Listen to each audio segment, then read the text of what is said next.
Ma propre fille nous a poussés d'une falaise et alors que je gisais au sol, avec des os brisés et le sang coulant sur mon visage, j'ai entendu mon mari murmurer « Ne bouge pas, Anna. » Fait semblant d'être morte. Mais le pire n'était pas l'impact de la chute de 30 mètres, c'était lorsque le secret que notre fille avait gardé pendant 2 décennies a été révélé. Mais avant de continuer, vérifiez si vous êtes déjà abonné à la chaîne et écrivez dans les commentaires d'où vous regardez cette vidéo. Nous adorons savoir jusqu'où nos histoires parviennent. Je n'aurais jamais imaginé qu'à 58 ans, je ferais semblant d'être morte pour échapper à mes propres enfants. Pendant 35 ans, j'ai construit ce que je croyais être une famille parfaite. Nos matins commençaient avec l'arôme du café fraîchement préparé et le son des montagnes de Oaxaca au loin. J'enseignais la littérature au collège pendant que Roré fabriquait des meubles artisanaux dans son atelier. Nous avions 2 enfants, Ricardo, notre aîné, charismatique et protecteur, et Alejandra, 5 ans de moins, toujours réservée et observatrice. Les dimanches, nous nous réunissions tous autour de la table que Roré avait sculptée de ses propres mains. Ricardo parlait avec enthousiasme de ses projets de devenir architecte tandis qu'Alejandra jouait avec sa nourriture, évitant le contact visuel. Le soir, Roré et moi nous promenions sur la plage de Cancún, planifiant notre retraite, rêvant des voyages que nous ferions lorsque les enfants suivraient leur propre chemin. J'étais heureuse, ou du moins je le croyais. Tout a changé une nuit de septembre, il y a exactement 20 ans. Ricardo n'est pas rentré à la maison après être sorti avec des amis. Nous avons attendu jusqu'à l'aube, appelant frénétiquement tous ceux que nous connaissions. Alejandra est restée dans sa chambre, disant qu'elle étudiait pour les examens, mais il y avait quelque chose d'étrange dans son comportement que je n'ai pas pu déchiffrer à ce moment-là. Roré est sorti avec les voisins pour chercher Ricardo. À l'aube, ils ont trouvé son corps au fond d'un ravin près de la plage de Cancún. La police a conclu qu'il s'agissait d'un accident, qu'il avait probablement glissé dans l'obscurité. Je n'ai jamais remis en question cette version. Comment aurais-je pu imaginer la vérité ? Les funérailles ont été le jour le plus sombre de ma vie. J'ai porté la même robe noire que lors de l'enterrement de ma mère. Alejandra est restée étrangement calme pendant que je m'effondrais en larmes. Roré m'a tenu fermement lorsque mes jambes ont fléchi. Maintenant, je comprends pourquoi il semblait porter un poids encore plus lourd que la perte de notre fils. Après la mort de Ricardo, Alejandra a complètement changé. Elle est devenue plus attentive et affectueuse, aidant aux tâches ménagères et passant plus de temps avec nous. Je l'ai interprétée comme sa façon de faire face au deuil, de combler le vide laissé par son frère. Quelle erreur cruelle. Les années ont passé.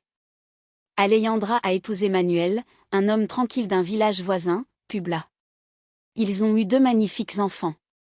J'ai finalement senti que la vie nous offrait une seconde chance. Manuel m'appelait maman et Alejandra avait suivi les traces de son père, ouvrant son propre atelier de meubles artisanaux. Notre famille semblait enfin reconstruite. Tout semblait parfait à nouveau, mais maintenant, allongé au fond de ce ravin avec des côtes cassées et le goût métallique du sang dans la bouche, je comprends que tout ce bonheur n'était qu'un mensonge soigneusement orchestré. Les premiers signes que quelque chose n'allait pas ont commencé il y a quelques mois lorsque Roré et moi avons décidé de mettre à jour notre testament. Entre notre maison en bord de mer, le terrain que j'ai hérité de mes parents et nos économies, nous avions environ 1,8 million de pesos mexicains à laisser en héritage. C'est Alejandra qui a suggéré que nous consultions un avocat. Maman, papa, vous avez déjà plus de 55 ans. Il est important d'avoir tout organisé. Elle l'a dit avec ce sourire qui me semble maintenant sinistre. Manuela était à mes côtés, me serrant la main avec des doigts qui, plus tard, me pousseraient vers la mort. Nous les aimons trop et nous voulons nous assurer qu'ils soient protégés, ajouta l'avocat d'une voix douce. Le docteur Ravière, un homme que nous connaissions depuis des années, nous expliqua nos options. Nous pourrions créer une fiducie, diviser l'héritage entre les petits-enfants ou faire un testament traditionnel. Alejandra insista pour être nommée avec Manuel comme notre seule héritière. Nous nous occuperons de la distribution équitable pour les enfants, argumenta-t-elle. De plus, ils auront besoin de nous quand ils vieilliront. Il vaut mieux que nous ayons accès aux ressources pour bien les soigner. Quelque chose dans son ton me mit mal à l'aise, mais Roré semblait convaincu. Mon mari, qui a toujours été plus confiant que moi, accepta la proposition sans trop de résistance. J'avais mes doutes, surtout parce que je me rappelais comment Ricardo parlait toujours de nous aider financièrement dans notre vieillesse, mais Ricardo était parti et Alejandra était notre seule fille vivante. Nous avons signé les documents un jeudi après-midi.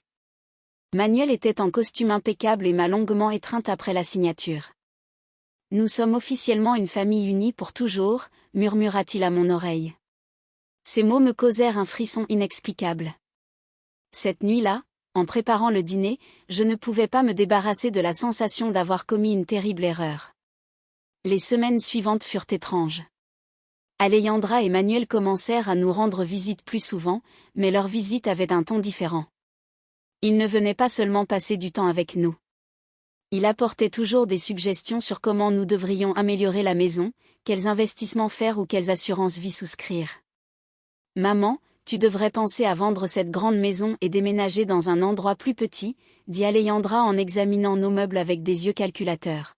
« Nous pourrions t'aider à trouver un appartement confortable au centre de Monterrey, mais j'aimais notre maison. » Chaque recoin gardait un précieux souvenir de nos 35 ans ensemble. La cuisine où j'ai préparé des milliers de repas, l'atelier où Roré créait ses chefs-d'œuvre, le patio où nos enfants et petits-enfants jouaient. Je ne pouvais pas imaginer ma vie ailleurs. Quand j'ai exprimé cela, j'ai vu une lueur d'irritation dans les yeux d'Alejandra, qui me glaça jusqu'aux os.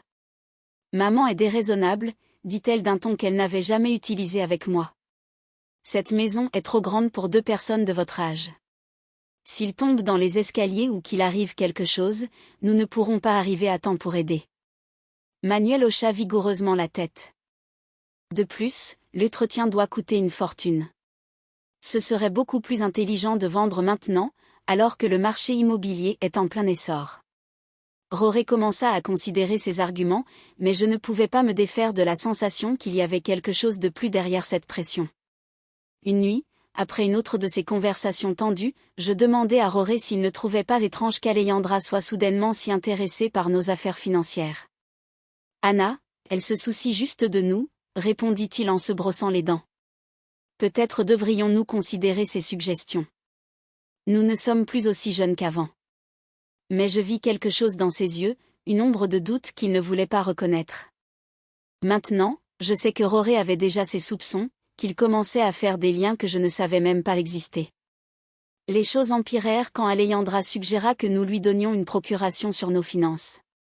C'est juste par précaution, expliqua-t-elle pendant que Manuel préparait du thé dans notre cuisine comme s'il était déjà le propriétaire des lieux. Si l'un d'entre vous tombe malade ou a un problème de santé, nous pouvons gérer vos affaires sans complications juridiques. La façon dont elle l'a dit si naturellement m'a presque convaincue, mais il y avait quelque chose dans son insistance qui me rendait nerveuse. Je n'ai pas pu dormir cette nuit-là.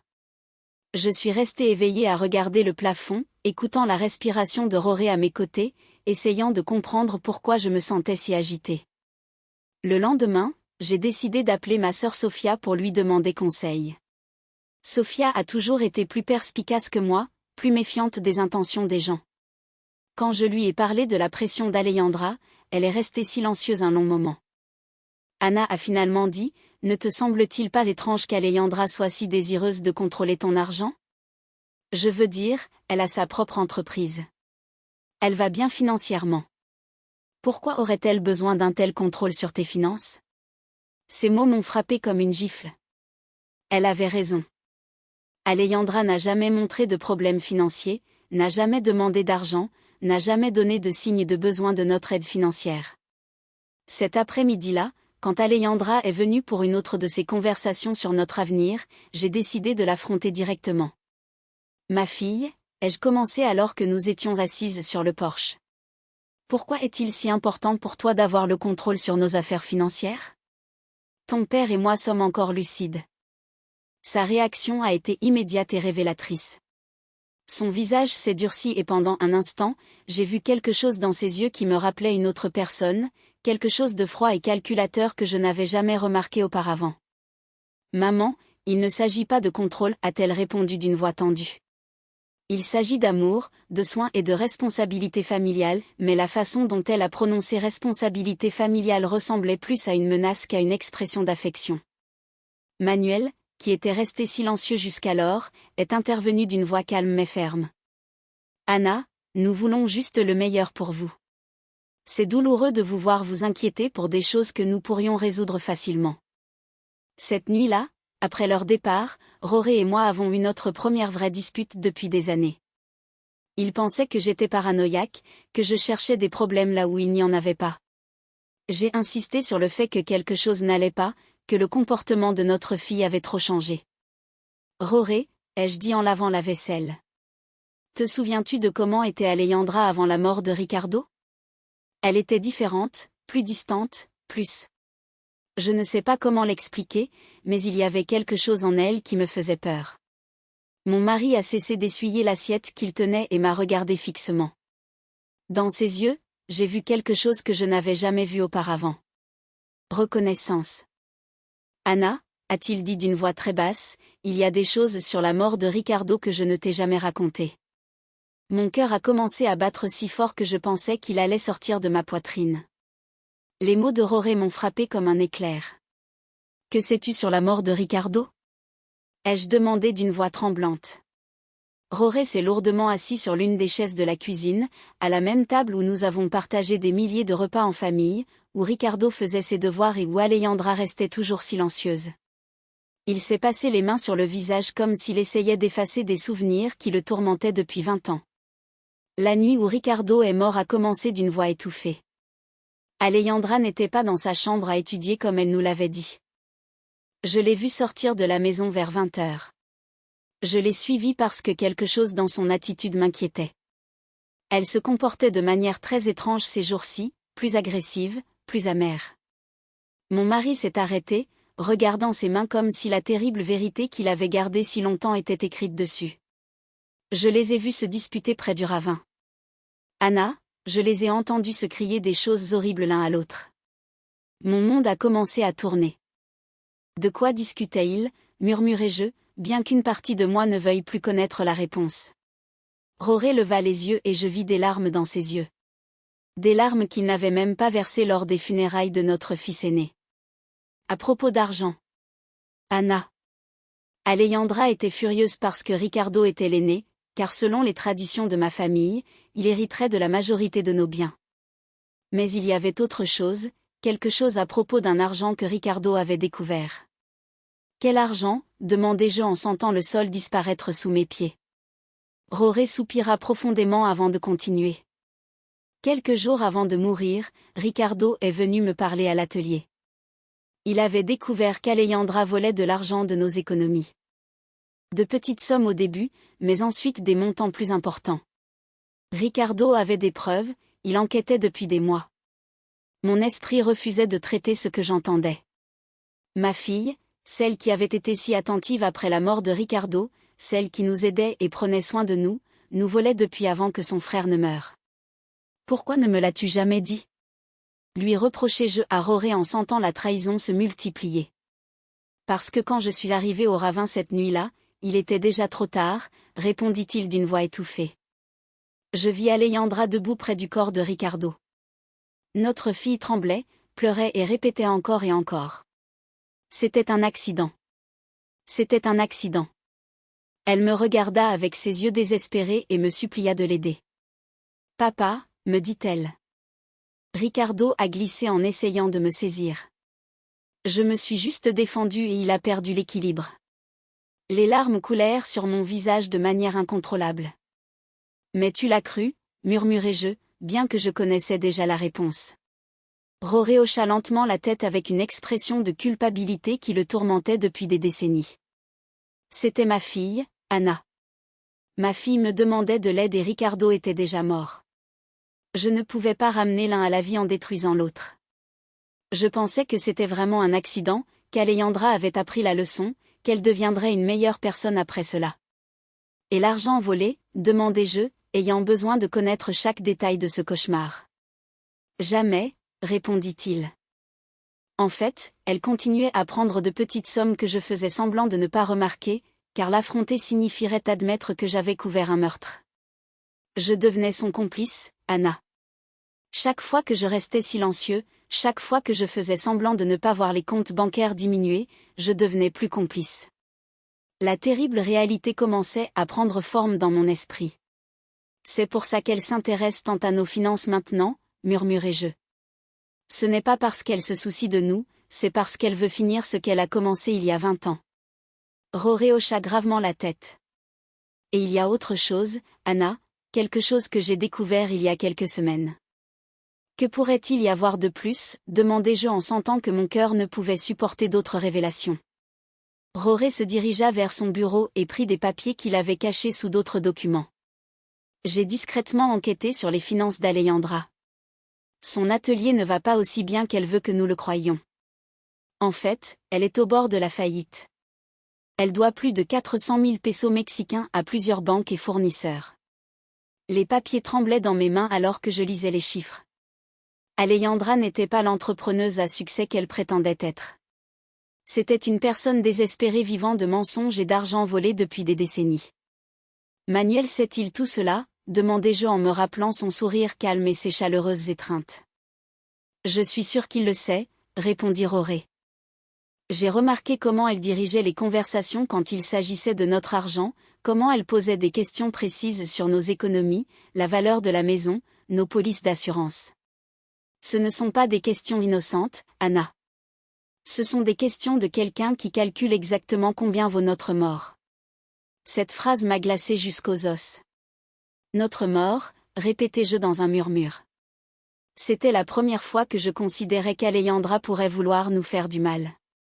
Jusqu'à ce moment-là, je pensais qu'elle voulait juste nous voler ou nous tromper, mais si elle avait causé la mort de son propre frère pour de l'argent, qu'est-ce qui l'empêcherait de tuer ses parents pour la même raison ? Rory, dis-je en prenant ses mains. Nous devons aller à la police. Nous devons leur dire la vérité sur Ricardo et ce qui se passe maintenant. Mais mon mari secoua la tête avec un regard de désespoir qui me brisa le cœur. Avec quelle preuve, Anna ? Je suis complice de dissimulation d'un homicide. Si je parle maintenant, j'irai aussi en prison.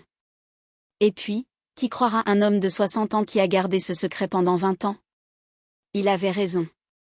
Alors, nous attendons juste qu'elle nous tue comme elle l'a fait avec Ricardo. Nous allons être très prudents, dit Rory en essayant de paraître plus confiant qu'il ne l'était vraiment. Nous allons trouver un moyen de nous protéger, de rassembler des preuves pour... Mais ces mots furent interrompus par le son du téléphone. C'était Alejandra.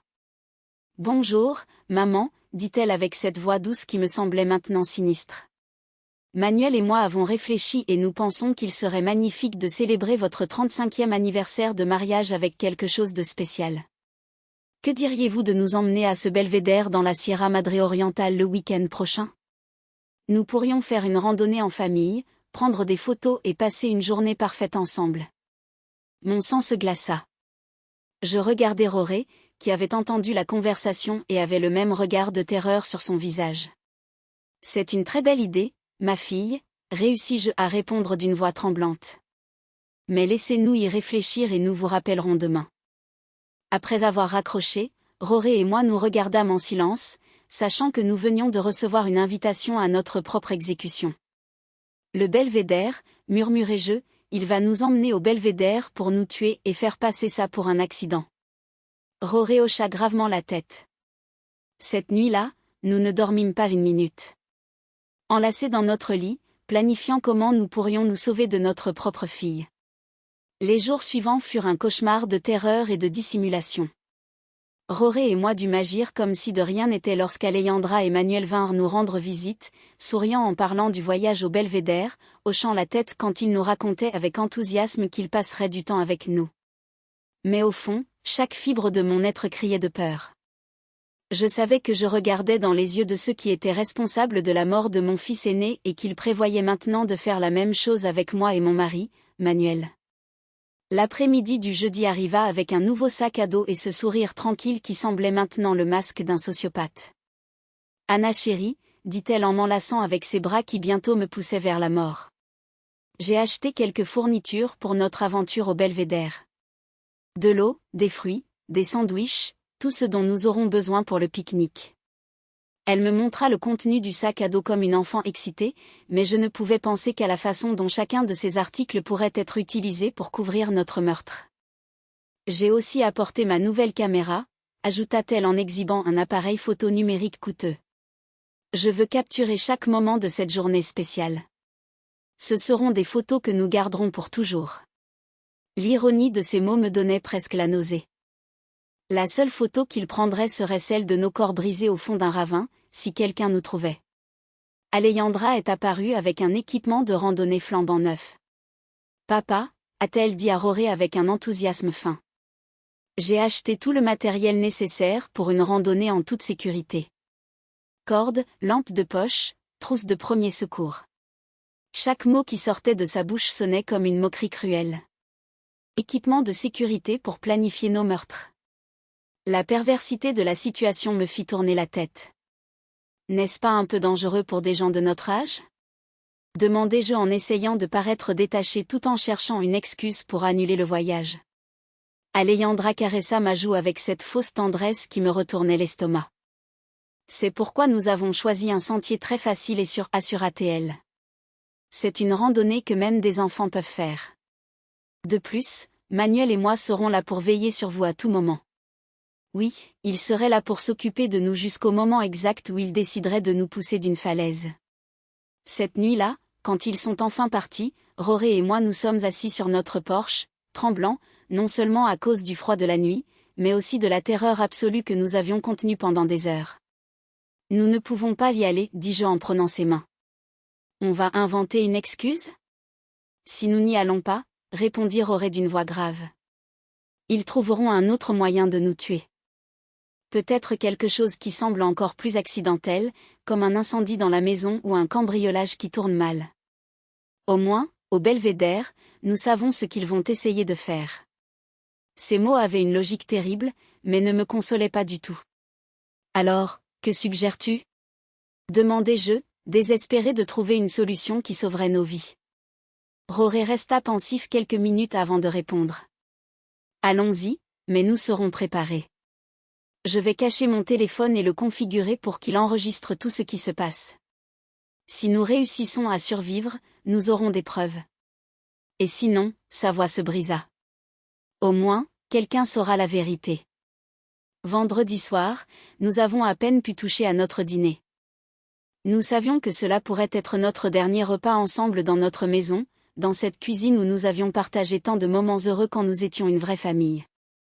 Roré a vérifié son testament une fois de plus, s'assurant que si quelque chose nous arrivait, au moins Alejandra ne récupérerait pas tout sans qu'il y ait un enregistrement de nos soupçons. J'ai écrit une lettre, avoua-t-il en me montrant une enveloppe scellée. Elle est adressée à ta sœur Sofia. Dedans, j'explique tout ce que nous savons sur la mort de Ricardo et ce que nous pensons qu'Alejandra prévoit de nous faire. Je l'ai cachée dans la boîte de sécurité de la banque. Si nous ne revenons pas de ce voyage, au moins elle saura où chercher la vérité. Cette nuit-là, nous sommes allés au lit enlacés, nous murmurant des mots d'amour qui pourraient être les derniers. Si quelque chose m'arrive, dit Roré, je veux que tu saches que ces 35 années avec toi ont été les meilleures de ma vie. Malgré tout, malgré les erreurs et les secrets, je t'aime plus que ma propre vie. Je pleurais en silence, mémorisant le rythme de sa respiration, la chaleur de son corps, l'odeur de sa peau. Samedi matin, le ciel bleu se leva, semblant se moquer de notre situation. Alejandra est arrivée tôt en sifflotant une mélodie joyeuse qui me glaça le sang. « Bonjour, mes petits tourtereaux » cria-t-elle depuis la porte d'entrée. « Prêts pour votre grande aventure ?» Manuel apparut derrière elle, radieux comme si c'était le jour le plus heureux de sa vie, sauf que c'était une rencontre avec la mort. Pendant le petit déjeuner que nous avons à peine pu manger, Alejandra expliqua en détail l'itinéraire que nous allions suivre. « C'est un sentier magnifique, dit-il en étalant une carte sur la table.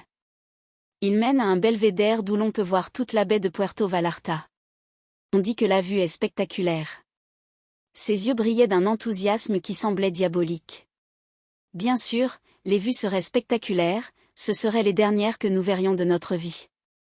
Le sentier a quelques sections escarpées, ajouta Manuel comme s'il nous donnait des informations touristiques utiles. Mais rien que des randonneurs expérimentés comme vous ne puissent gérer. Son commentaire sur nos supposées compétences en randonnée ressemblait à une blague cruelle. Nous étions deux sexagénaires qui marchions à peine sur la plage de temps en temps. En chargeant la voiture, je vis Alejandra examiner méticuleusement son sac à dos, s'assurant qu'elle avait tout ce qu'il lui fallait pour son plan. Je vis des cordes, une petite pelle et quelque chose qui ressemblait à une fusée éclairante. C'est pourquoi ça, demandai-je en désignant la fusée. Pour la sécurité, répondit-elle sans hésiter. Si nous nous perdons ou si quelque chose tourne mal, nous pouvons envoyer un signal de détresse. Bien sûr, ils enverraient un signal de détresse après nous avoir poussés d'une falaise pour que nos corps soient retrouvés et qu'il soit confirmé que c'était un tragique accident lors d'une randonnée en famille. Tout était calculé. Chaque détail avait été planifié pour que nos meurtres semblent parfaitement naturels. Le trajet en voiture vers la Sierra Madre orientale dura presque 3 heures, qui semblèrent une éternité. Manuel mit de la musique entraînante et chanta avec les chansons comme si nous allions vraiment à une sortie familiale amusante. Alejandra conduisait prudemment, respectant toutes les limites de vitesse, s'arrêtant à chaque stop. Elle ne voulait pas risquer un accident qui ruinerait ses plans parfaits. Pendant le trajet, Roré prit discrètement ma main et activa l'enregistrement sur son téléphone. Tout ce qui se passerait à partir de ce moment serait enregistré. Si nous parvenions à survivre, nous aurions des preuves. Sinon, au moins la vérité ne mourrait pas avec nous. Lorsque nous arrivâmes enfin au début du sentier, mon cœur battait si fort que je pensais qu'il allait sortir de ma poitrine. L'endroit était magnifique, avec de grands arbres et le son d'une cascade au loin, mais pour moi, c'était devenu le décor de ma propre exécution. Alejandra et Manuel sortirent leurs sacs de la voiture, souriant et plaisantant comme si c'était le jour le plus heureux de leur vie. « Prêt pour l'aventure ?» demanda Alejandra. Et pour la première fois en 20 ans, je vis le même éclat froid dans ses yeux que celui qu'elle avait dû avoir la nuit où Ricardo était mort. Le sentier commença relativement facile, serpentant entre des arbres feuillus et des rochers couverts de mousse. Manuel marchait devant nous, prenant constamment des photos et commentant la beauté du paysage. « Regardez ces fleurs sauvages !» s'exclama-t-il en montrant des buissons remplis de fleurs violettes. Et cette formation rocheuse, incroyable. Son jeu d'acteur était parfait, celui d'un gendre aimant profitant d'une journée spéciale avec ses beaux-parents. Alejandra marchait derrière nous, supposément pour s'assurer que nous ne restions pas en arrière, mais je pouvais sentir ses yeux dans notre dos comme des poignards. Chaque fois que je me retournais pour la regarder, elle me souriait avec ce sourire qu'elle avait perfectionné au fil de 20 ans de mensonges. « Comment vont maman et papa ?» demandait-elle avec une fausse préoccupation. « Vous avez besoin de vous arrêter et de vous reposer ?» Après 1 heure de marche, nous commençâmes à gravir une partie plus escarpée du sentier. Mes jambes étaient déjà lourdes et Roré avait du mal à respirer. Nous n'étions pas habitués à ce genre d'exercice et nos enfants meurtriers le savaient parfaitement. Ils avaient choisi un chemin qui nous épuiserait physiquement, nous rendant vulnérables au moment d'exécuter leur plan. « Nous sommes presque arrivés au point de vue », annonça Manuel avec enthousiasme. Bien que, selon la carte vue à la maison, il nous restait encore au moins une demi-heure de marche, son mensonge confirma qu'il n'avait pas l'intention d'atteindre le point de vue officiel. L'endroit où il prévoyait de nous tuer devait être beaucoup plus proche. Pendant toute la marche, j'essayais de mémoriser chaque détail du sentier, chaque arbre, chaque roche qui pourrait servir de référence si je parvenais à survivre et devais expliquer à la police exactement où tout s'était passé. Roré faisait de même, de temps en temps, nous échangions des regards chargés de terreur et de détermination. Nous savions que nous marchions vers notre mort, mais nous savions aussi que c'était notre seule chance d'obtenir les preuves dont nous avions besoin. « Regardez ça !» Alejandra cria soudain, pointant une formation rocheuse qui se détachait à notre droite. « Cette falaise a une vue incroyable. Montons là-haut pour prendre quelques photos spéciales. » Mon sang se glaça. Là se trouvait l'endroit qu'ils avaient choisi pour notre meurtre. La falaise s'élevait à environ 30 mètres au-dessus du sentier principal, accessible par un chemin secondaire qui semblait bien plus dangereux que celui que nous suivions. Les pierres étaient instables. Il y avait moins d'arbres auxquels s'accrocher en cas de chute et du sommet, on pouvait voir un précipice plongeant dans un ravin profond rempli de pierres tranchantes. « Je ne sais pas si c'est une bonne idée », dis-je en essayant de paraître décontracté. Ce chemin semble assez dangereux pour des personnes de notre âge, mais Manuel avait déjà commencé à marcher vers la bifurcation, portant son sac à dos rempli d'équipements de sécurité que je savais qu'il n'utiliserait pas pour nous sauver. « Allez, Anna », dit-il avec cette voix persuasive qu'il utilisait quand il voulait me convaincre de quelque chose. « Ça ne prendra que quelques minutes. De plus, Alejandra a raison. Les photos d'en haut seront spectaculaires. La façon dont il a dit spectaculaire me fit trembler. Elles seraient spectaculaires pour ceux qui les verraient ensuite comme preuve de notre accident. Rory serra discrètement ma main, me rappelant que son téléphone enregistrait tout. Nous devions continuer. Nous devions aller jusqu'au bout pour obtenir les preuves dont nous avions besoin. Si nous refusons maintenant, il trouverait simplement une autre occasion, un autre endroit, une autre excuse pour nous tuer. La montée de la falaise fut épuisante. Les pierres glissantes se dérobaient sous nos pieds et plus d'une fois, je faillis tomber. Mais le plus terrifiant fut de réaliser à quel point cet endroit était parfait pour un meurtre. Si quelqu'un trébuchait accidentellement et tombait du sommet, il n'y aurait aucune chance de survie. Et surtout, il n'y aurait pas de témoins. Nous y sommes presque, cria Alejandra d'en haut, où elle était déjà arrivée avec l'agilité de quelqu'un qui avait soigneusement planifié cet itinéraire. Manuel l'a suivi et ensuite il a aidé Rory et moi à compléter les derniers mètres de la montée. Ses mains sur mes bras se sentaient comme les griffes d'un prédateur. Le point de vue était, en effet, spectaculaire. De là, nous pouvions voir toute la vallée, les montagnes au loin et la mer brillant à l'horizon. Dans n'importe quelle autre circonstance, cela aurait été un moment magnifique à partager en famille. Mais sachant ce que je savais, l'endroit se sentait comme le décor parfait pour un cauchemar. « Venez ici pour les photos », cria Manuel, se positionnant près du bord de la falaise. « Je veux que la vallée soit en arrière-plan. » Rory et moi nous approchons lentement, chaque pas nous rapprochant de notre destination finale. Je pouvais voir Alejandra se positionner stratégiquement derrière nous, calculant les angles, mesurant les distances. « Parfait », s'exclama Manuel en levant son appareil photo. « Maintenant, étreignez-vous et souriez. » Rory et moi nous sommes enlacés probablement pour la dernière fois, tandis qu'il prenait photo après photo. Chaque éclat du flash se sentait comme un éclair annonçant la tempête qui allait arriver. « Prenez une autre », suggéra Alejandra en se rapprochant de nous. Mais cette fois, restez un peu plus en arrière pour que le paysage soit mieux dans le cadre. Un pas en arrière signifiait être exactement au bord du précipice. Rory et moi échangions un regard. Le moment était venu. Nous avons reculé comme on nous l'avait ordonné, sentant le sol solide disparaître sous nos pieds, ne laissant que le vide de l'abîme derrière nous. Manuel leva à nouveau l'appareil photo, mais cette fois je vis quelque chose de différent dans ses yeux. Il n'y avait plus besoin de faire semblant. Le masque était tombé. « Souriez », dit-il d'une voix qui n'était plus douce. « Ce sera votre dernière photo. » À ce moment-là, Alejandra se lança vers nous les bras tendus. Le plan était simple, nous pousser en arrière pour que nous tombions dans le vide, prendre quelques photos de l'accident et ensuite descendre pour découvrir nos corps brisés. Mais Rory s'était préparé pour ce moment. À la dernière seconde, il réussit à saisir le poignet d'Alejandra et à la tirer en avant. « Si nous devons mourir, tu viens avec nous », cria-t-il avec une colère que je n'avais jamais vue en lui. Pendant un instant, nous étions tous les quatre en train de tanguer au bord de la falaise, nous tenant les uns aux autres dans une danse macabre entre la vie et la mort. Manuel cria et essaya d'aider Alejandra, mais le poids de nous tous était trop lourd. Je sentis le sol céder sous mes pieds. Je sentis la gravité commencer à gagner la bataille. Et puis nous tombâmes tous ensemble, enfermés dans une étreinte mortelle, criant tandis que l'air sifflait autour de nous et que le sol rocheux se rapprochait à une vitesse vertigineuse. Dans ces secondes qui durèrent une éternité, je pensais à Ricardo, à ce qu'il avait dû ressentir quand Alejandra l'avait poussé dans le ravin il y a 20 ans.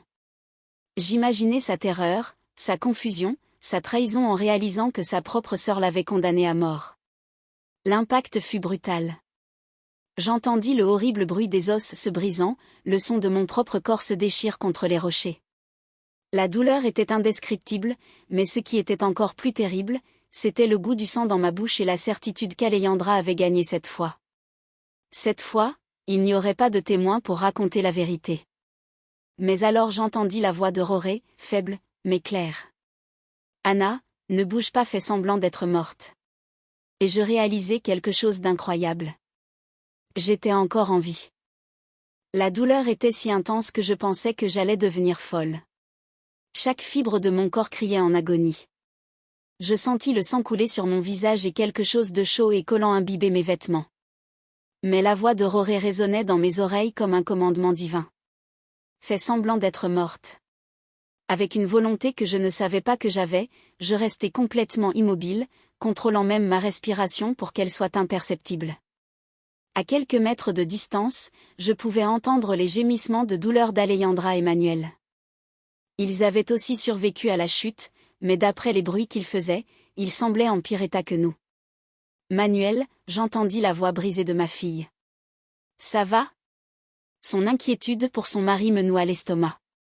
Cette femme qui avait causé la mort de son propre frère et tenté de nous tuer était encore capable d'aimer quelqu'un.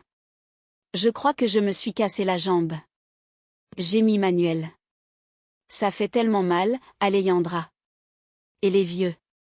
Le ton méprisant avec lequel il nous désigna confirma ce que je savais déjà. Nous n'avions jamais été une famille pour lui. Nous n'étions que des obstacles sur le chemin de notre argent. J'entendis un mouvement, comme si Alejandra rampait dans notre direction. Mon cœur battait si vite que j'avais peur qu'elle puisse l'entendre. Ils sont morts, annonça-t-elle après quelques minutes qui semblèrent des heures. Tous deux ont les yeux ouverts, mais ils ne respirent pas. Son mensonge me remplit d'un espoir étrange. Si elle croyait que nous étions morts, peut-être aurions-nous une chance. Parfait, murmura Manuel avec une satisfaction qui me glaça le sang. Ça a fonctionné exactement comme prévu. Enfin, sauf pour le fait que nous sommes aussi tombés, répondit Alejandra avec un rire amer. Au moins, nous n'aurons plus à faire semblant de les aimer davantage. Dans les minutes suivantes, qui semblèrent une éternité, Alejandra et Manuel discutèrent de leur situation. Tous deux étaient blessés, mais pouvaient bouger. Le plan maintenant était de ramper jusqu'à trouver un endroit d'où ils pourraient demander de l'aide et ensuite raconter l'histoire de leur survie miraculeuse à un tragique accident qui avait tué leurs pauvres parents. Souviens-toi de l'histoire, dit Alejandra à Manuel. Nous prenions des photos quand une pierre s'est détachée sous les pieds de papa. Il a trébuché et en essayant de se rattraper, il a entraîné maman avec lui. Nous avons essayé d'aider, mais nous sommes aussi tombés. Il est important que nos histoires coïncident. Je sais, répondit Manuel. Nous l'avons pratiqué 100 fois. Nous sommes les survivants traumatisés d'une tragédie familiale. Pauvres de nous. Nous avons perdu nos chers beaux-parents dans un horrible accident.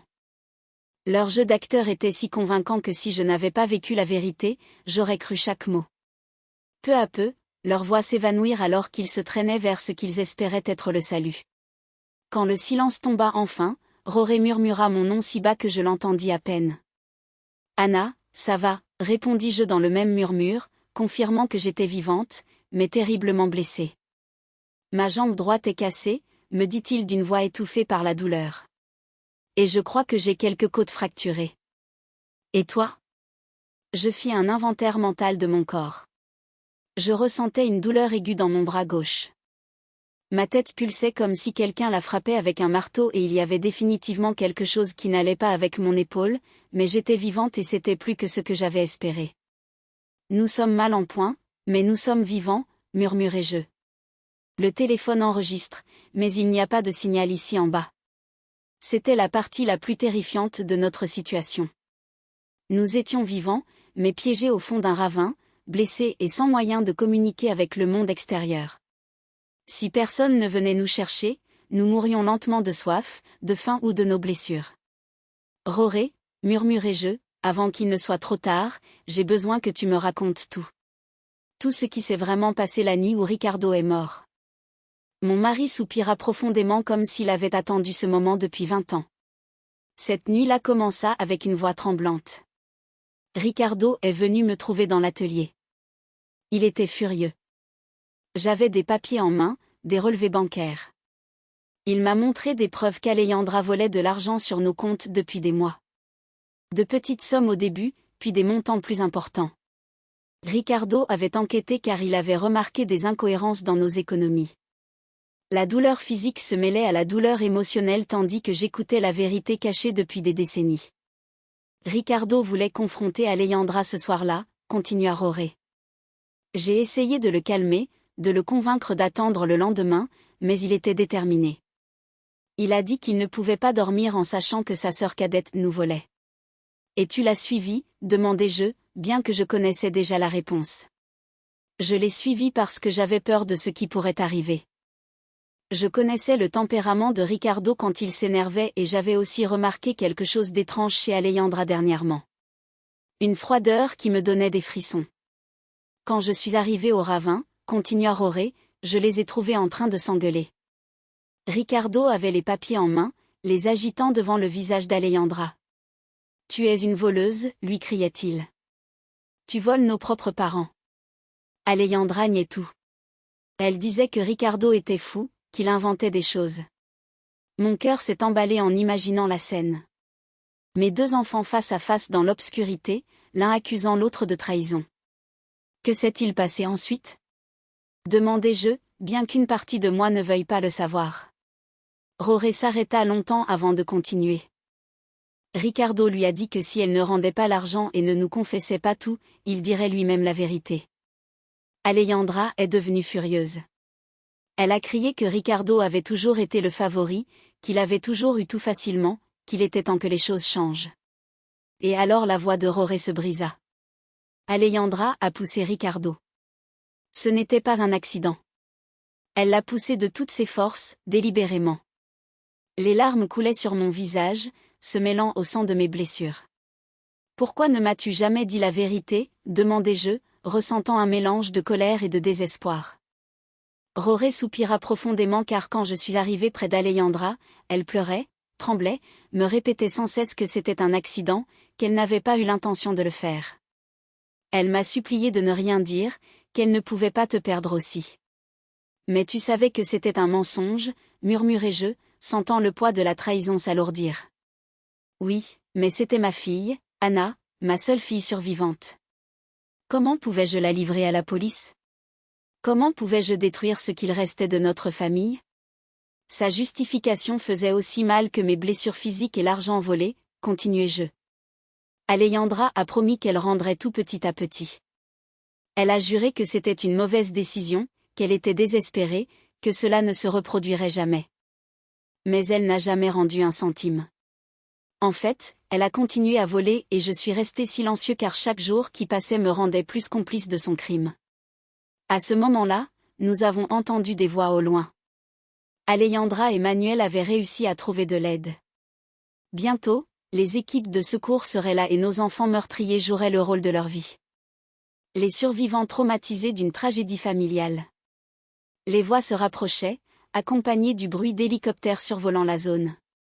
L'équipe de secours était arrivée et avec elle est venu le moment le plus crucial de nos vies. Roré et moi devions prendre une décision en quelques minutes. Devions-nous continuer à faire semblant d'être morts jusqu'à ce que nous trouvions l'occasion parfaite de révéler la vérité? Oserions-nous risquer d'être secourus avec nos meurtriers? Anna Roré murmura d'urgence. Le téléphone a tout enregistré là-haut. Nous avons la confession de Manuel sur le plan. Nous avons Alejandra admettant que nous sommes des obstacles. Nous avons tout, mais s'ils nous trouvent vivants maintenant, ils peuvent détruire les preuves avant que nous puissions les remettre aux autorités. Elle avait raison. Si Alejandra et Manuel réalisaient que nous avions survécu et entendu leur confession, ils trouveraient un moyen de nous faire taire pour toujours. Cette fois, ce ne serait pas un accident, ce serait quelque chose de bien plus direct et définitif. Nous devions attendre le moment parfait. Ils sont ici en bas. Cria la voix d'Alejandra d'en haut. Mes parents, s'il vous plaît, dépêchez-vous. Son jeu était parfait, sa voix brisée par la douleur et le désespoir. Si je ne connaissais pas la vérité, j'aurais cru qu'elle était une fille dévastée par la perte de ses parents. Madame, gardez votre calme, répondit une voix autoritaire qui devait appartenir au chef de l'équipe de secours. Nous allons descendre pour les évaluer. Vous et votre mari pouvez vous déplacer. Oui, le son des cordes et du matériel préparé pour la descente. Manuel avait perfectionné son rôle de gendre en deuil. Je ne peux pas croire que cela soit arrivé, dit-il. Nous prenions des photos. Si heureux. Tout s'est passé si vite. Une roche s'est détachée et ils sont tombés. Chaque mot était un coup de poignard dans mon cœur car je savais qu'il répéterait ces mêmes mensonges à la police, aux médias, à quiconque voudrait entendre sa version des événements. Les secouristes commencèrent à descendre. Je pouvais entendre leur voix s'approcher, le bruit des bottes contre la roche, le tintement du matériel. Rory me serra discrètement la main, me rappelant que nous devions maintenir notre jeu peu importe ce qui se passait. « Ils sont ici », cria l'un des secouristes en nous trouvant. Nous avons 2 personnes au fond du ravin. Il s'approcha de nous et commença à nous examiner. Je gardais les yeux fermés et ma respiration si superficielle qu'elle était presque imperceptible. Je sentis ses mains chercher un pouls dans mon cou, son oreille près de ma bouche essayant de détecter ma respiration. Celui-ci a encore un pouls faible, annonça-t-il en parlant de Rory. La femme, je ne suis pas sûre. J'ai besoin de l'équipe médicale ici en bas immédiatement. Mon cœur s'accéléra. Le plan fonctionnait. Il croirait que Rory était au bord de la mort, mais encore vivant, tandis que je serais suffisamment proche de la mort pour ne pas représenter une menace immédiate. Dans les minutes suivantes, qui semblèrent des heures, les ambulanciers travaillèrent sur nous. Je sentis qu'on me mettait un masque à oxygène, qu'on examinait mes blessures et qu'on me fixait à une civière. Tout le temps, je devais lutter contre chaque instinct de mon corps qui me criait d'ouvrir les yeux, de demander de l'aide, d'arrêter de feindre. L'homme est stable, mais dans un état critique. J'entendis l'un des ambulanciers informer par radio. La femme est dans un état très grave, pouls presque imperceptible. Nous devons les transporter à l'hôpital immédiatement. Parfait. Il nous emmènerait à l'hôpital où nous aurions la chance de parler aux autorités sans qu'Alejandra et Manuel puissent nous faire taire. Pendant la montée sur les civières, je pouvais entendre les pleurs d'Alejandra et les mots de réconfort que les secouristes lui offraient, à elle et à Manuel. « Tu as été si courageuse de survivre à cela », lui dit quelqu'un. « C'est un miracle que tu sois relativement bien. » S'il savait que le véritable miracle était que Rory et moi étions vivants pour raconter la vérité. Dans l'hélicoptère médical, alors que nous volions vers l'hôpital, je pouvais sentir la présence de Rory sur la civière à mes côtés. Les paramédics étaient concentrés sur le maintien de sa stabilité et à travers leur conversation, j'ai compris qu'il était dans un état critique. Ses blessures étaient plus graves que les miennes et, pendant un moment terrible, j'ai craint qu'il ne meure avant que nous ayons l'occasion de révéler la vérité. « Madame, j'ai entendu l'un des paramédics me dire, si vous pouvez m'entendre, tenez bon. Nous serons à l'hôpital dans quelques minutes. » Sa voix était douce, pleine d'une compassion sincère qui contrastait dramatiquement avec la fausseur que j'avais entendue de ma propre famille. Lorsque nous sommes arrivés à l'hôpital de Mexico, le chaos a été immédiat. Médecins et infirmières couraient dans tous les sens, criant des ordres médicaux que je ne comprenais pas. J'ai été emmenée directement dans une salle d'urgence où ils ont commencé à s'occuper de mes blessures.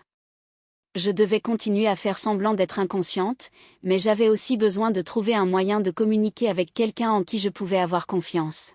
« Docteur, j'ai entendu une infirmière dire, ces signes vitaux sont étranges. Le pouls est plus fort que ce que nous attendrions pour quelqu'un dans son état supposé. » Mon cœur a fait un bond. Il m'avait découverte. J'étais si mauvaise actrice que mon propre corps me trahissait. Cela arrive parfois dans des cas de traumatisme extrême. La médecin a répondu. Le corps a des façons mystérieuses de s'accrocher à la vie. Nous allons garder un contrôle strict. Les prochaines heures seront cruciales. Alejandra a émis un son qui était censé être un gémissement de douleur, mais pour moi, cela ressemblait à un soupir de soulagement. « Pouvons-nous les voir ?» a demandé Manuel. « Juste pour quelques minutes. Nous avons besoin de dire au revoir au cas où quelque chose arriverait. » La médecin a acquiescé et bientôt j'ai entendu des pas s'approcher de mon lit. C'était le moment le plus dangereux de tous. Je devais convaincre mes meurtriers que j'étais vraiment en train de mourir. J'ai senti la présence d'Alejandra à mon chevet. Sa main a touché la mienne et tout ce que j'ai pu faire, c'est de ne pas retirer ma main immédiatement. « Maman » a-t-elle chuchoté, « si tu peux m'entendre, je veux que tu saches que je t'aime. Je suis désolée que cela soit arrivé. » Ces mots étaient du miel empoisonné, doux en surface, mais mortels dans leur essence. Manuel s'est approché de l'autre côté. « Anna chérie » a-t-il murmuré. « Tu as été comme une mère pour moi. Nous ne t'oublierons jamais. » Mensonge. La seule raison pour laquelle il ne m'oublierait pas, c'était parce qu'il devrait vivre avec la connaissance qu'il m'avait assassiné. Mais ensuite, Alejandra s'est penchée plus près de mon oreille et a murmuré quelque chose qui m'a glacé le sang. J'espère que tu as appris la leçon, maman. Tu n'aurais jamais dû poser autant de questions sur nos finances. Certaines vérités valent mieux d'être enterrées. Tout comme Ricardo. À ce moment-là, j'ai su que notre plan avait fonctionné. Alejandra venait de confesser et bien que je n'avais pas moyen d'enregistrer, il y avait une infirmière dans la pièce qui avait entendu chaque mot. Le murmure d'Alejandra résonnait dans mes oreilles comme une confession directe de sa culpabilité. Elle avait mentionné Ricardo. Elle avait admis que certaines vérités devaient rester enterrées et surtout, elle avait reconnu que nos questions sur les finances avaient été la raison de notre accident, mais j'avais besoin de plus que cela. J'avais besoin d'une confession complète qui ne pourrait pas être mal interprétée ou niée par la suite. L'infirmière qui avait entendu le commentaire, une jeune femme nommée Maria, selon son identification, avait cessé de vérifier les moniteurs. Je vis à travers mes paupières à moitié closes comment ses yeux s'ouvraient en grand avec surprise et horreur. Elle avait entendu quelque chose qu'elle n'aurait pas dû entendre, et son expression me disait qu'elle comprenait parfaitement les implications de ces mots. « Que as-tu dit sur Ricardo ?» murmura Manuel, visiblement surpris par la mention du frère décédé.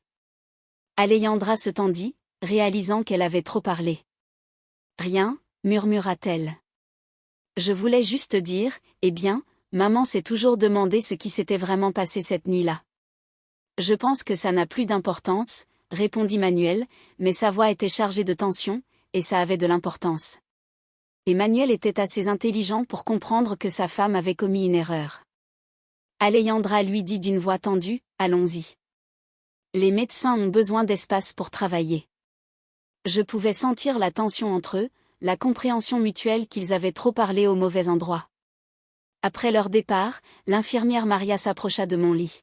« Madame » murmura-t-elle si bas que je pouvais à peine l'entendre. « Je sais que vous pouvez m'entendre. Ce que je viens d'entendre n'est pas normal. Si vous êtes en danger, vous devez me le dire d'une manière ou d'une autre. » Sa voix avait une urgence qui me remplissait d'espoir. Quelqu'un d'autre avait commencé à soupçonner. Très lentement, presque imperceptiblement, je bougeai mon index. Ce fut le plus petit mouvement possible, mais Maria le remarqua immédiatement. « Mon Dieu » murmura-t-elle.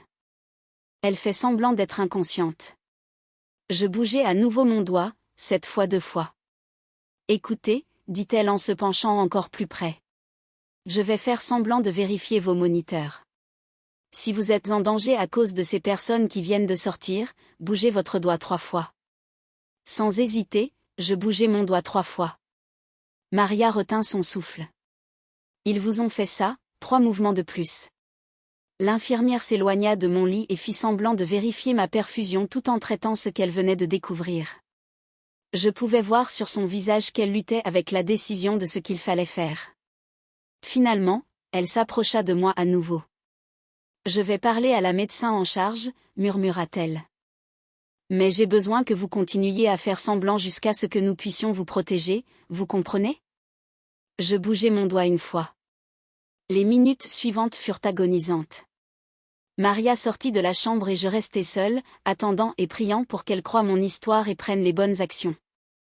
Enfin, j'entendis des pas s'approcher. C'était Maria accompagnée d'une femme plus âgée qui devait être la médecin en chef, et étonnamment, 2 policiers. « Madame » dit la médecin d'une voix basse. « L'infirmière Maria m'a parlé de votre situation. Si vous pouvez m'entendre, sachez que vous êtes maintenant en sécurité. Les policiers sont ici pour vous protéger. » Une vague de soulagement si intense faillit briser mon jeu d'actrice. « Pouvez-vous ouvrir les yeux ?» demanda l'un des policiers. Lentement, très lentement, j'ouvris les yeux. La lumière de l'hôpital me fit mal aux yeux un instant, mais progressivement, je pus me concentrer sur les visages inquiets qui m'entouraient. « Dieu merci » murmura Maria. Je pensais que je devenais folle. « Madame » dit le policier, un homme d'âge moyen avec une expression sérieuse. « Je suis le détective Martinez. Nous comprenons que vous pourriez être dans une situation très dangereuse. Pouvez-vous nous dire ce qui s'est vraiment passé sur cette montagne ?» Ma voix sortit comme un murmure rauque après des heures à faire semblant d'être inconsciente. Ma fille et son mari nous ont poussés. Les heures suivantes furent un tourbillon de déclarations, d'enregistrements et de révélations. Je racontai au détective Martinez tout ce que je savais. La mort de Ricardo, les vols d'Alejandra, la pression pour changer notre testament et enfin le plan pour nous assassiner en montagne. Mais la chose la plus importante était l'enregistrement sur le téléphone de Roré. « Votre mari a-t-il des preuves enregistrées » demanda le détective, les yeux brillants. « Oui » répondis-je. « Tout est sur son téléphone, les confessions, les plans, tout. » Le détective se rendit immédiatement dans la chambre où Roré était soigné. Roré avait repris conscience peu après moi et quand le détective lui expliqua la situation, il remit son téléphone sans hésiter. « Voici tout, dit-il d'une voix faible mais ferme. 20 ans de mensonges et la vérité sur ce qui s'est passé aujourd'hui. » Pendant que les techniciens de la police analysaient l'enregistrement, Alejandra et Manuel restaient dans la salle d'attente, jouant leur rôle de membres de la famille dévastée pour les autres visiteurs de l'hôpital. Ils n'avaient aucune idée que leur performance soigneusement orchestrée était sur le point de se terminer pour toujours. « L'enregistrement est clair », annonça le détective après 1 heure. « Nous avons des confessions explicites sur le meurtre de Ricardo, des aveux concernant le vol d'argent et des preuves directes d'une tentative de meurtre prémédité contre vous deux. C'est plus que suffisant pour vous arrêter ? Mais allez-vous les arrêter ici ? Demandai-je, inquiète pour notre sécurité. S'ils réalisent que nous sommes vivants et en train de parler. Le détective hocha la tête, comprenant mon inquiétude. Nous avons déjà des policiers en position. Dès que nous aurons l'ordre d'arrestation signé, nous les arrêterons. En attendant, vous deux êtes sous protection policière. L'ironie de la situation ne m'échappa pas. Alejandra et Manuel étaient là en bas, probablement en train de parler avec des membres de la famille d'autres patients, recevant des condoléances pour nos morts, planifiant comment gérer nos funérailles et notre héritage. Ils n'avaient aucune idée que dans les chambres à l'étage de l'hôpital, nous démantelions leur monde de mensonges soigneusement construits. Y a-t-il autre chose ? Demandai-je, sentant que quelque chose me troublait encore. Le détective prit un dossier de papier. Après avoir entendu son histoire, nous avons enquêté préliminairement sur les finances de votre fille. Non seulement elle est en faillite, comme vous le soupçonniez, mais elle doit aussi de l'argent à des personnes très dangereuses, des usuriers qui n'acceptent pas d'excuses. Mon sang se glaça. Cela signifie que nous n'étions pas seulement des inconvénients pour elle. Vous et votre mari étiez son unique salut, confirma-t-il. Avec votre héritage, elle pourrait rembourser ses dettes et recommencer. Sans vous, elle serait probablement morte dans quelques semaines. Cette révélation ajouta une nouvelle dimension à la trahison. Elle ne nous voyait pas seulement comme des obstacles, mais comme son salut financier. Notre mort n'était pas seulement pratique pour elle, elle était absolument nécessaire à sa survie. Et que va-t-il advenir de nos petits-enfants ? Demandai-je, ressentant une nouvelle vague de douleur en pensant aux enfants innocents d'Alejandra et Manuel. Les services sociaux prendront la garde temporaire d'eux. Le détective répondit gentiment, mais d'après ce que je comprends, vous pourriez demander la tutelle dès que vous vous serez remise de vos blessures. L'idée d'élever les enfants de nos propres meurtriers était écrasante, mais c'était aussi le seul moyen de s'assurer que quelque chose de bon sortirait de ce cauchemar. Ces enfants étaient innocents et méritaient une chance de grandir dans un foyer où l'amour était réel, pas fin. Il est temps, annonça le détective lorsqu'un policier entra dans la chambre avec des papiers en main. Les ordres sont signés. Nous allons les arrêter maintenant. À travers la fenêtre de ma chambre donnant sur le hall de l'hôpital, je pouvais voir les policiers se positionner discrètement. Le moment que j'avais attendu pendant 20 ans était enfin arrivé. Alejandra et Manuel. J'entendis la voix ferme du policier en charge. Ils sont arrêtés pour le meurtre de Ricardo et pour la tentative de meurtre d'Anna et Roré. Le silence qui a suivi était assourdissant. Puis la voix hystérique d'Alejandra. De quoi parle-t-elle ? Nous sommes les victimes ici. Nos parents sont morts dans un accident. Madame. L'officier a répondu calmement. Vos parents sont vivants et ont fourni des preuves complètes de leurs crimes. Il y eut un moment de silence absolu suivi d'un cri de désespoir de Manuel. C'est impossible. Nous les avons vus mourir. Ils étaient morts. Sa confession involontaire a été capturée par les enregistreurs de la police, ajoutant une autre pièce de preuve au dossier. À la radio, j'entendais Alejandra commencer à accuser Manuel. C'était son idée. Je ne voulais rien faire de tout ça. Il m'a forcé. Et Manuel, dans son désespoir, a crié, « C'est toi qui as suggéré la falaise. Tu as tout planifié depuis le début. » En quelques minutes, l'alliance qui avait duré des années s'est effondrée tandis que chacun essayait de sauver sa propre peau. Le détective Martinez est revenu dans ma chambre 1 heure plus tard avec une expression de satisfaction mêlée de tristesse. « Ils sont arrêtés et en route pour le commissariat », a-t-il informé. Tous deux essaient de se rejeter la faute, ce qui ne fait que renforcer notre dossier. Mais il y a autre chose que je dois vous dire. Quoi d'autre? Demandai-je, bien que je n'étais pas sûr que mon cœur puisse supporter d'autres révélations. Lors de l'arrestation, nous avons trouvé ceci dans le sac de votre fille, dit-il en me montrant un petit enregistreur numérique.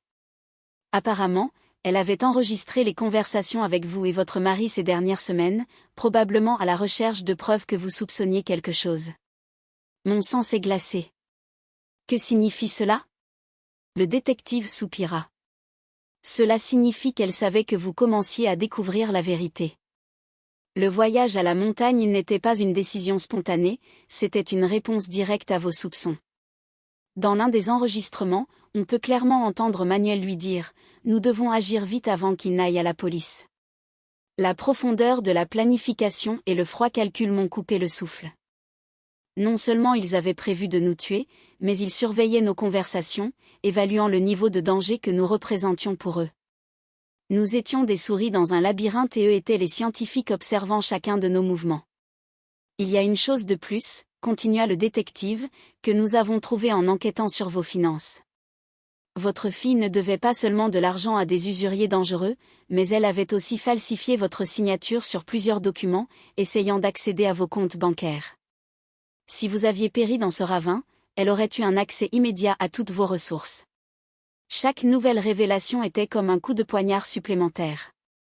Ma propre fille n'avait pas seulement planifié de m'assassiner, elle m'avait activement volé, falsifiant ma signature et violant chaque principe de confiance familiale que j'avais essayé de lui inculquer. Combien d'argent a-t-elle volé au total, demandai-je, bien que je ne sois pas sûr de vouloir le savoir. Environ 180 000 pesos mexicains au cours des 3 dernières années, répondit le détective. De petites sommes qu'elle pensait que vous ne remarqueriez pas, mais qui, additionnées, totalisent une somme significative. L'argent que Roré et moi avions économisé au fil des décennies de travail acharné, centime par centime, avait financé la vie de luxe de notre fille pendant qu'elle planifiait notre meurtre. Les jours suivants à l'hôpital furent un tourbillon d'interviews avec la police, de visites d'avocats et d'appels des médias qui avaient capté l'histoire. La presse locale avait intitulé l'affaire « La trahison familiale la plus horrible de la décennie » et des journalistes de tout le pays voulaient entendre notre version des événements. Ma sœur Sofia est arrivée de Guadalajara en pleurant et en m'embrassant comme si elle ne m'avait pas vue depuis des décennies. Anna m'a dit plusieurs fois. J'ai toujours su qu'il y avait quelque chose d'étrange chez Alejandra après la mort de Ricardo, mais je n'aurais jamais imaginé qu'elle serait capable de ça. Ces mots m'ont réconforté car ils ont confirmé que mes instincts maternels n'avaient pas été complètement aveugles. Et les enfants? J'ai demandé à propos de mes petits-enfants qui étaient maintenant sous la garde temporaire des services sociaux. Je les ai visités hier. Sofia a répondu tristement. Ils sont confus, demandant pourquoi leurs parents ne peuvent pas rentrer à la maison. Ils sont trop jeunes pour comprendre ce qui s'est réellement passé. L'avocate que nous avons engagée, la docteure Elena, une femme compétente et compatissante, est venue nous voir avec des nouvelles sur le processus légal. Le dossier est solide, nous a-t-elle assuré. Avec les enregistrements, les aveux pendant l'arrestation et toutes les preuves financières, il est presque impossible qu'ils échappent à des condamnations significatives. Mais elle a ensuite ajouté quelque chose qui m'a glacé jusqu'aux os. Cependant, ils essaient de négocier un plaidoyer de culpabilité réduit, affirmant qu'il s'agissait d'un crime passionnel, non prémédité. Un crime passionnel, ai-je exclamé, indigné. Ils ont planifié cela pendant des semaines, acheté du matériel spécial et choisi le lieu parfait. La docteure Elena a hoché la tête gravement. Je le sais. Et nous avons des preuves de la préméditation, mais leurs avocats vont argumenter qu'il s'agissait d'une décision désespérée prise sous une pression financière extrême. L'idée qu'ils puissent recevoir des peines réduites pour leurs crimes m'a rempli de fureur.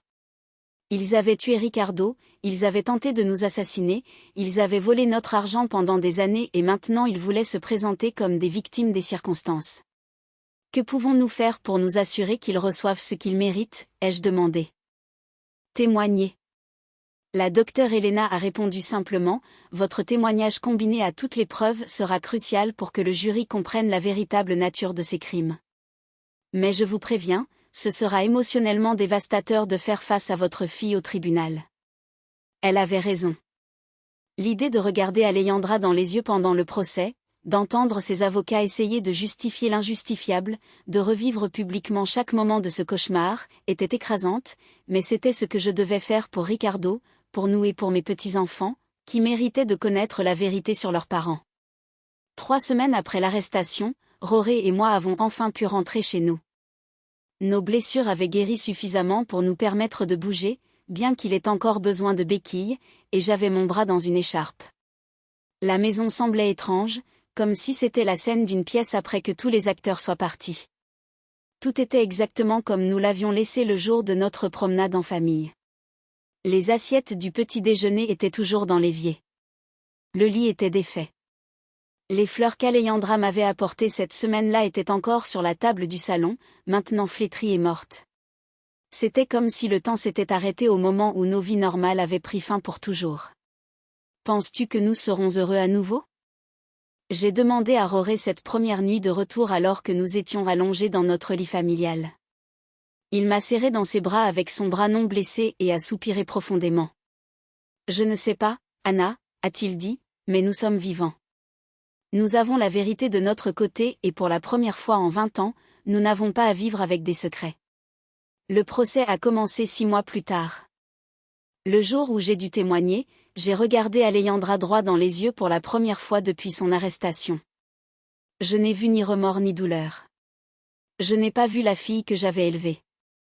J'ai vu une étrangère, froide et calculatrice, qui s'était déguisée en ma fille pendant des décennies. Lorsque j'ai terminé mon témoignage, après avoir raconté chaque détail horrible de notre expérience, je me suis adressée à elle directement depuis le banc des témoins. Alejandra, je ne sais pas qui tu es, mais tu n'es plus ma fille. Ma fille est morte la nuit où tu as tué Ricardo, et ce qui a vécu à sa place pendant 20 ans est un monstre que j'ai, sans le savoir, aidé à créer. Le jury a délibéré pendant 2 jours avant de déclarer Alejandra coupable d'homicide volontaire pour la mort de Ricardo et de tentative d'homicide aggravé pour ce qu'elle nous a fait. Manuel a reçu la même peine en tant que complice. Tous deux ont été condamnés à 30 ans de prison sans possibilité de libération conditionnelle. Maintenant, 1 an plus tard, Roré et moi avons commencé le processus d'adoption formelle de nos petits-enfants. Ce sont des enfants magnifiques et innocents qui méritent une chance de grandir en connaissant ce qu'est le véritable amour, pas l'amour manipulateur et toxique qu'ils ont reçu de leurs parents biologiques. Chaque nuit, quand je les mets au lit, je leur raconte des histoires sur l'oncle Ricardo, l'oncle qu'ils n'ont jamais connu. Je leur parle de sa bonté, de son honnêteté, de son rêve d'être architecte et de construire des maisons pour des familles heureuses. Je leur raconte comme il était courageux et comment il a essayé de protéger ceux qu'il aimait, même lorsque cela le mettait en danger. Je ne leur parle pas de la trahison, de la chute, de l'impact qui lui a coûté la vie. Ils sont trop jeunes pour porter ce fardeau. Peut-être qu'un jour, quand ils seront plus grands, je leur raconterai toute la vérité. Mais pour l'instant, je veux qu'ils grandissent sans le poids du sombre héritage de leurs parents. Je me réveille encore la nuit, parfois en sueur et en criant, revivant le moment de la chute. Roré a aussi des cauchemars. Nous nous tenons dans l'obscurité, nous rappelant que nous sommes vivants, que nous avons survécu, que la vérité a enfin vu le jour. Nous avons décidé de vendre la maison. Il y a trop de souvenirs ici, tant bons qu'horribles. Nous avons acheté une maison plus petite près de la plage, où le bruit constant des vagues nous aide à mieux dormir. Une nouvelle maison pour un nouveau départ. La cicatrice sur mon épaule me fait encore mal quand le temps change. Le genou de Roré ne s'est jamais complètement remis. Ce sont les cicatrices physiques que nous portons. Les cicatrices émotionnelles sont bien plus profondes. Parfois, je me surprends à regarder de vieilles photos de famille. Alejandra souriant à son 10e anniversaire. Ricardo lui apprenant à faire du vélo. Nous 4 ensemble lors d'un pique-nique à la plage. J'essaie de comprendre comment quelque chose d'aussi beau a pu se transformer en quelque chose d'aussi monstrueux. Comment n'ai-je pas vu les signes, les petits moments qui auraient pu me prévenir de ce qui allait arriver? Mais ensuite, je me rappelle que l'amour peut nous rendre aveugles, que parfois nous ne voulons pas voir la vérité parce qu'elle fait trop mal, que nous faisons confiance à ceux que nous aimons, même quand nous devrions questionner. Je n'ai jamais rendu visite à Alejandra en prison. Je ne peux pas me résoudre à regarder dans les yeux de la femme qui a tué mon fils et a tenté de me tuer. Roré y est allé une fois, mais il est revenu plus silencieux que jamais. Il a juste dit qu'elle n'avait montré aucun remords, seulement de la colère d'avoir été attrapée. Manuel a écrit des lettres demandant pardon, disant qu'il était sous l'influence d'Alejandra, qu'il n'était pas lui-même. Nous n'avons pas répondu. Certaines trahisons sont trop grandes pour être pardonnées. Les années passeront, nos petits-enfants grandiront, la douleur peut-être diminuera un peu, mais la vérité restera. La vérité sur la façon dont la cupidité peut corrompre même les liens familiaux les plus sacrés, sur comment le silence peut protéger les monstres. Sur comment parfois nous devons faire semblant d'être morts pour enfin vivre dans la vérité. Parfois, quand je marche sur la plage avec Roré à mes côtés et nos petits-enfants courant devant, je ressens une paix inattendue. Ce n'est pas le bonheur que nous connaissions auparavant, c'est quelque chose de différent, quelque chose de plus profond, une sensation que nous avons survécu au pire que la vie pouvait nous infliger et pourtant nous avons trouvé des raisons de sourire. Et quelque part, peut-être que Ricardo voit tout cela, voyant que sa mort n'a pas été vaine, que la vérité, même après 20 ans, a enfin émergé, que ceux qui l'aimaient ont survécu pour raconter son histoire et qu'au final, c'est une forme de justice. Maintenant, si cette histoire vous a plu, cliquez sur cette prochaine vidéo qui apparaît à l'écran, car elle raconte une histoire de trahison et de révolte comme vous ne l'avez jamais vue auparavant. Oui,